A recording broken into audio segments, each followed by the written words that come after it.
Bismillahirrahmanirrahim. Assalamualaikum warahmatullahi wabarakatuh. Perkenalkan, nama saya Humairah Ainur. Saya dari kelas 11 IPA 5. Jadi tujuan saya membuat video ini, saya akan menjalankan tugas dan saya akan menyampaikan tokoh pembaharu Islam, yaitu Muhammad Abduh.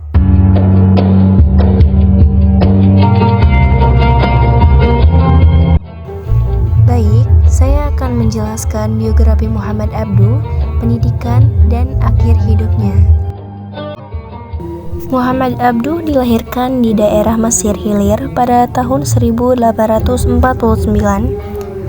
Adalah seorang teolog muslim, multi Mesir, pembaharu liberal, pendiri modernisme Islam, dan tokoh penting dalam teologi dan filsafat yang menghasilkan Islamisme modern. Muhammad Abduh lahir di Delta Nil yang sekarang masuk dalam wilayah Mesir sejak tahun 1849. Ayahnya bernama Abduh Hasan Khairullah, seorang imigran yang berasal dari Turki dan telah lama menetap di Mesir. Adapun sang ibu berkebangsaan Arab yang memiliki garis keturunan dari Khalifah Umar bin Khattab. Kedua orang tua Abduh tinggal di desa Mahawla Nazar setelah berpindah-pindah ke banyak tempat. Abduh kecil hingga remaja banyak menekuni pelajaran seperti membaca dan menulis. Dan pada usia 12 tahun, ia sudah mampu menghafal Al-Quran dalam bimbingan langsung sang ayah. Pendidikan Muhammad Abduh belajar di rumah. Ia melanjutkan belajar Al-Quran hingga hafal dalam waktu 2 tahun. Kemudian, ia meneruskan studinya ke Universitas Al-Azhar. Di lembaga inilah Abduh untuk pertama kalinya bertemu dengan Jamaluddin Al-Afghani yang datang ke Mesir dalam perjalanannya ke Istanbul. Dalam pertemuan itu, Jamaluddin Al-Afghani mengajukan pertanyaan-pertanyaan mengenai arti beberapa ayat Al-Quran, kemudian tafsirannya. Perjumpaan itu menorehkan kesan yang baik dalam diri Muhammad Abduh. Ketika Jamaluddin Al-Afghani datang ke Mesir untuk menetap, dan Muhammad Abduh menjadi muridnya yang setia.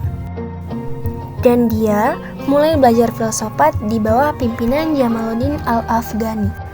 Studi Abduh di Al-Azhar selesai pada tahun 1877 dengan mendapat gelar alim. Setelah itu, ia mulai mengajar pertama di Al-Azhar, kemudian di Dar al-Ulum, dan di rumahnya sendiri. Di antara sumber bahan ajarnya adalah buku akhlak karangan Ibnu Miskawai. Ia belajar filsafat dan logika di Universitas Al-Azhar, Kairo, dan juga murid dari Jamaluddin Al-Afghani, seorang filsuf dan pembaru yang mengusung gerakan pan-Islamisme untuk menentang penjajahan Eropa di negara-negara Asia dan Afrika. Karya-karya Muhammad Abduh, tulisan-tulisan Abduh cukup banyak. Di antara kitab-kitab religius, ada beberapa judul yang sangat dikenal seperti Risalat Al-Tauhid terbitnya tahun 1897.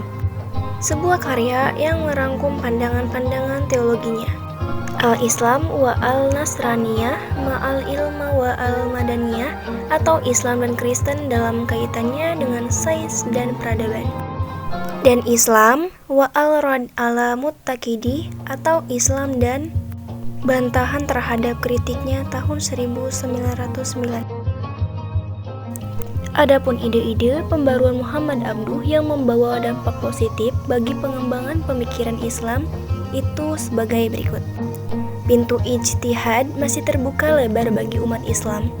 Ijtihad merupakan dasar penting dalam penafsiran kembali ajaran Islam.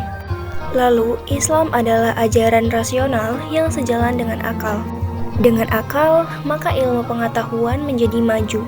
Dan yang ketiga, kekuasaan negara harus dibatasi oleh konstitusi yang dibuat oleh negara yang bersangkutan.